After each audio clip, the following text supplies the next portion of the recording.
Belum lama ini pemirsa, Kota Bitung sempat dihebohkan dengan sosok mayat yang ditemukan mengapung di perairan Perikani, Kecamatan Air Tembaga, Bitung. Sosok mayat pria tanpa identitas tersebut diduga warga negara Filipina. Kepolisian Reserse Kota Bitung akhirnya mengungkap kasus penemuan mayat terapung di Pelabuhan Perikani, Kota Bitung. Korban tanpa identitas diketahui sering disapa Ling-Ling, diketahui berprofesi sebagai nelayan dan merupakan warga negara asing berasal dari Filipina.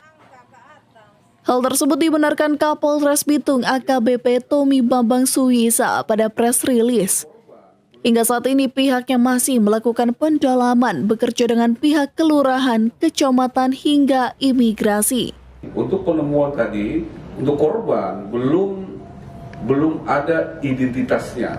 Sampai sekarang pun kami belum ada identitasnya, tapi upaya-upaya dari Polri yang kita sudah laksanakan atau kita lakukan adalah yang pertama kita menghubungi para lurah, para lurah atau masyarakat sekiranya di sekitaran Air Tembaga dan juga di tingkat Polres, apabila ada keluarga yang hilang, mungkin bisa dilaporkan ke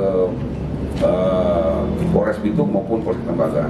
Sedangkan untuk terkait dengan kecurigaan bahwasanya dia warga negara asing, kita bekerja sama dengan di sini, mungkin Bapak Ibu bisa lihat dari imigrasi Kecamatan Air Tembaga,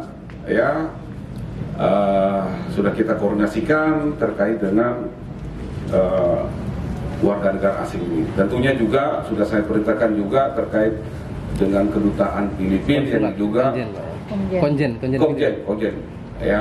yang diduga mungkin warga negara dari Filipina itu sendiri. Kapolres juga menjelaskan terjadinya kasus pengeroyokan hingga mengakibatkan korban meninggal diduga dipicu dengan minuman keras. Dari Bitung, tim liputan Kawan 2 TV melaporkan.